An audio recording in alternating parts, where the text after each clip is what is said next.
What if I told you that somewhere in the dark corners of medieval Europe, a king's beating heart continues to pulse inside the chest of a complete stranger? What if I told you that this isn't just some gothic fairy tale, but a documented historical practice that went horribly, terrifyingly wrong? Tonight, we dive into one of history's most disturbing royal traditions, a practice so macabre that even the church tried to ban it. This is the story of King Aldric III of Valenhall, a forgotten monarch whose obsession with immortality led him to commit an act so grotesque that his own kingdom tried to erase him from history. But before we begin, ask yourself this question. If you could live forever by placing your heart in another person's body, would you do it? Keep that thought in mind, because, by the end of this story, you might wish you never considered it at all. The year was 1297. Deep in what is now the border between France and Germany lay the small but wealthy kingdom of Valenhall. King Aldric III had ruled for 32 years, and by all accounts, he should have been content. His kingdom prospered, his armies were strong, and his people were loyal. But Aldric harbored a secret terror that consumed his every waking moment, the fear of death. This wasn't ordinary anxiety about mortality. Court records describe a man who would fly into violent rages at the mere mention of death, who executed servants for speaking of winter because it reminded him of the end of things, who banned all mirrors from his castle because he couldn't bear to see himself aging. But Aldric had heard whispers of an ancient ritual, one that promised something beyond mere life extension. The practice was called cordis transplantatio, heart transplantation, not the medical procedure we know today, but something far more sinister. According to occult texts that Aldric had acquired from traveling mystics, a person's soul resided entirely within their heart. If that heart could be preserved and placed within a living vessel, the original person could achieve a form of immortality. The process was described in nauseating detail in these forbidden manuscripts. The heart had to be removed while the person was still alive, still conscious, to ensure the soul remained trapped within it. The heart would then be sealed in a specially prepared cavity within another living person, someone young and healthy enough to sustain two souls within one body. But here's where the story takes its first truly horrifying turn. The ritual required that the host body be a blood relative. The closer the blood relation, the stronger the connection would be. And Aldric had only one close living relative, his 16-year-old daughter. Princess Elra. Court physician Master Wilhelm documented what happened next, though his records were later hidden in the deepest archives of the Royal Library. According to Wilhelm, Aldric summoned him in the dead of winter, when the princess had fallen gravely ill with what we would now recognize as pneumonia. As Elra lay dying in her chambers, burning with fever and barely conscious, Aldric saw his opportunity. He ordered Wilhelm to perform the ritual immediately. The king would die, his heart would be removed and placed within his daughter's chest, and he would live on through her body, sustaining himself with her life force until she recovered, at which point he believed he would have complete control over her form. Wilhelm protested. Of course, he was a man of medicine, not of dark magic. But Aldric had prepared for this objection. In a display of the absolute madness that had consumed him, the king revealed that he had already begun the process.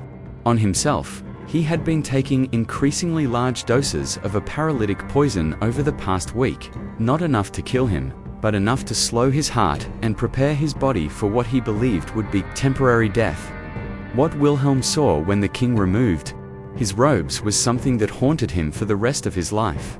Aldric's chest was covered in strange symbols carved directly into his flesh. His skin had turned a sickly grey color, and his heartbeat had become so slow it was barely detectable. The king was, in every medical sense, dying. But he was dying by design, convinced that this slow decay would make the transplantation more effective. Wilhelm knew he had no choice. If he refused, Aldric would simply perform the ritual himself, likely killing both himself and his daughter in the process. At least if Wilhelm assisted, he might be able to save Princess Elra's life. The procedure took place in the castle's highest tower, in a circular chamber that Aldric had been preparing for months. The walls were covered in symbols that seemed to shift and writhe in the candlelight. Strange instruments lay on stone tables, tools that looked more like torture devices than medical equipment. Wilhelm's account of what happened next is almost too disturbing to repeat, but it's crucial to understanding why this story was buried for so long. As the physician began the procedure on the still conscious king, something went wrong immediately. The moment Wilhelm made the first incision, Aldrich began to convulse violently. But not from pain, from what appeared to be ecstasy. The king's eyes rolled back, and he began speaking in a language that Wilhelm didn't recognize, his voice becoming deeper and more guttural with each word. But here's what makes this story truly terrifying. Wilhelm swore that as he worked, he could hear a second voice coming from Aldrich's chest, a voice that was distinctly different from the king's own, speaking in the same unknown language but with a tone of pure malice and hunger. When Wilhelm finally extracted the heart, it was still beating, but not with a normal rhythm. Instead, it pulsed in a pattern that seemed almost like Morse code, as if it were trying to communicate. The organ itself had changed color to a deep, unnatural red that seemed to glow in the dim light of the chamber. The physician then turned to Princess Alara, who had been slipping in and out of consciousness throughout the entire ordeal. What he had to do next would either save her life or damn her soul forever. Wilhelm made a careful incision in the princess's chest, creating a cavity next to her own heart. Then, with hands shaking from more than just fear, he placed the king's still beating heart inside his daughter's body. The moment the two hearts made contact, something impossible happened. Wilhelm watched as blood vessels began growing between the two organs, connecting them in ways that defied every principle of anatomy he understood. Within minutes, both hearts were beating in perfect synchronization. But then Princess Alara opened her eyes, and Wilhelm knew immediately that something had gone catastrophically wrong. The person looking back at him wasn't the gentle princess he had treated since childhood. These eyes held the calculating intelligence of King Aldrich. But there was something else there too, something ancient and hungry that definitely wasn't human. When she spoke, her voice was a disturbing combination of her own sweet tones and her father's harsh commands. But the words that came out were in that same unknown language that Aldrich had been speaking during the ritual. Wilhelm later learned that these were incantations in a dialect of Latin so old and corrupted that it was considered the language of demons. The creature that had been Princess Alara sat up on the stone table, looked down at her hands as if seeing them for the first time, and began to laugh. It was a sound that Wilhelm described as the laughter of someone who has just realized they can do anything they want to anyone they choose. What happened next is where the historical record becomes fragmented, because Wilhelm fled the castle that very night and never returned. But other sources, servants who witnessed what came after, traveling merchants who saw the aftermath, even official church records, all confirm that something unspeakably evil had been unleashed in the kingdom of Valenhall. The creature that had been created from the fusion of father and daughter began a reign of terror that lasted exactly 13 days. During this time, it displayed knowledge and abilities that no 16-year-old girl could possibly possess. It spoke fluently in 7 languages, demonstrated advanced knowledge of military strategy, and showed an intimate understanding of the kingdom's financial records and political alliances. But it also exhibited behaviors that were definitely not human. Servants reported that it never slept, never ate food, and seemed to sustain itself by simply being in the presence of other people, who would mysteriously begin to weaken and sicken after spending time in its company. More disturbing still were the physical changes. Each day, the creature's appearance shifted slightly. Sometimes it looked more like Princess Alara, young and beautiful. Other times, it resembled King Aldrich in his prime. But increasingly often, it took on features that belonged to neither of them: angular cheekbones that were too sharp, eyes that were too large, teeth that were too pointed. The breaking point came on the 13th night. A group of brave knights, led by Sir Marcus, the Steadfast, the princess's former guardian, decided that whatever this thing was, it had to be stopped. They had seen too many of their fellow courtiers waste away after being in its presence, and they had heard the sounds that came from the throne room at night. Sounds that Sir Marcus described as the screaming of 100 voices trapped in a single throat. But when they burst into the royal chambers, they found something that none of them had expected. The creature was standing in front of a massive mirror, clawing desperately at its own chest. Black blood poured from self-inflicted wounds as it tried to tear something out of its body while speaking rapidly in that ancient, demonic language. Sir Marcus later testified that he could see something moving under the creature's skin, something that looked like it was trying to escape. The creature's face kept shifting between expressions of Aldrich's arrogance and Ellora's terror, as if two minds were fighting for control of the same body. Suddenly, the creature stopped clawing at itself and turned to face the knights. When it spoke, its voice was purely Princess Alaraz, young, frightened, and desperate. "Help me," she pleaded. "I'm still in here. We're both still in here, but there's something else, something that came with Father's heart. It's been feeding on us, growing stronger. Soon, it will consume us both, and then it will be free to take other bodies." But even as she spoke these words, her expression began to change back to that predatory intelligence. Her voice deepened as King Aldrich's consciousness fought back to the surface. "Fools," he snarled. "You cannot stop what has already begun. I have achieved immortality, and soon I will have an army of vessels to choose from, starting with all of you." Sir Marcus made a decision that would haunt him for the rest of his life. He drew his sword and, before anyone could stop him, drove it directly through the creature's chest, piercing both hearts simultaneously. What happened next defied explanation. The creature's body began to convulse violently, and that unearthly screaming filled the chamber. But the sound wasn't coming from its mouth, it was coming from inside its chest, as if both hearts were screaming. Then, impossibly, the creature's chest began to glow with the same unnatural red light that Wilhelm had described. The glow grew brighter and brighter until the knights had to shield their eyes. When the light finally faded, they found themselves looking at two separate bodies, King Aldrich and Princess Ellora, lying side by side on the stone floor. But here's where this story becomes truly inexplicable. Both bodies were clearly dead. They showed no signs of life, no pulse, no breathing. Yet both chests continued to rise and fall slightly, as if something inside was still alive. And when the knights looked closer, they could see that both bodies had the same wound, a perfectly circular hole where their hearts should have been. Sir Marcus ordered an immediate search for the missing hearts, but they were never found.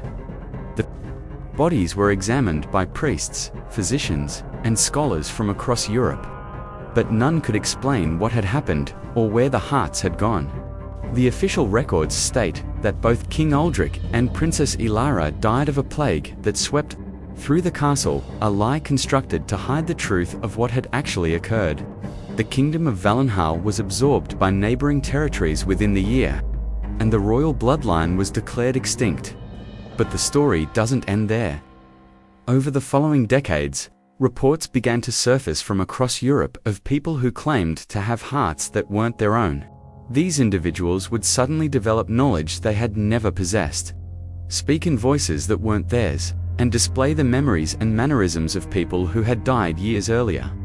Most disturbing of all, many of these people reported the same recurring nightmare, a vision of standing in a circular chamber surrounded by symbols that seemed to move in the darkness, while two voices whispered in an ancient language, promising them immortality in exchange for their humanity.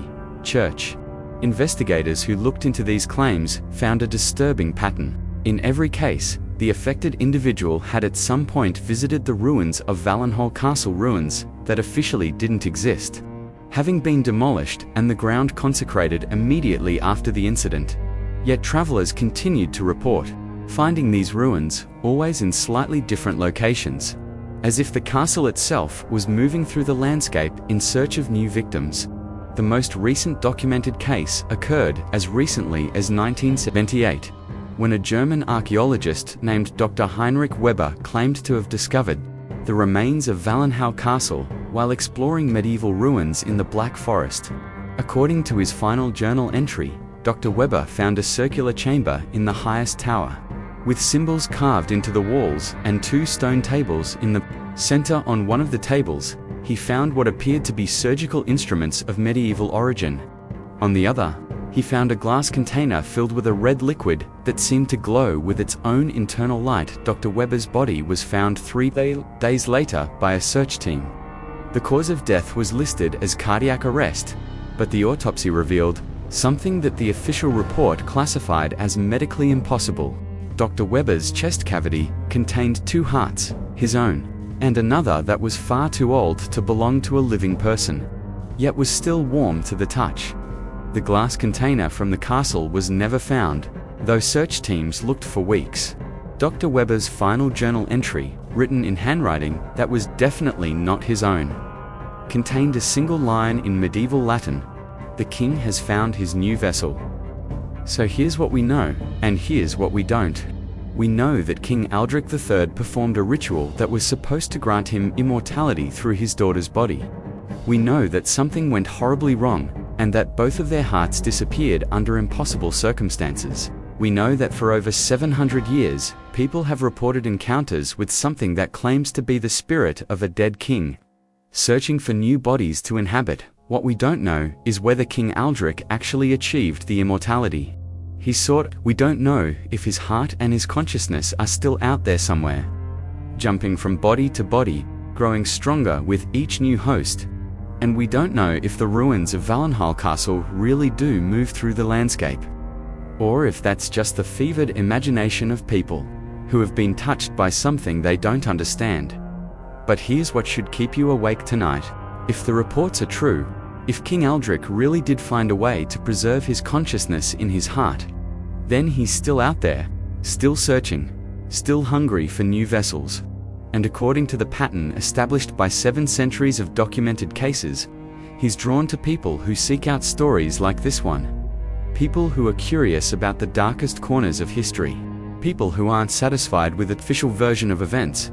People exactly like you. The next time you feel an unusual flutter in your chest, the next time you find yourself thinking thoughts that don't seem quite like your own, the next time you wake up from a dream about a circular chamber filled with ancient symbols, remember the story of King Aldrich III. Remember that some prices are too high to pay, even for immortality. And remember that somewhere in the darkness between life and death, a 700-year-old heart is still beating, still searching for its next home. Sweet dreams.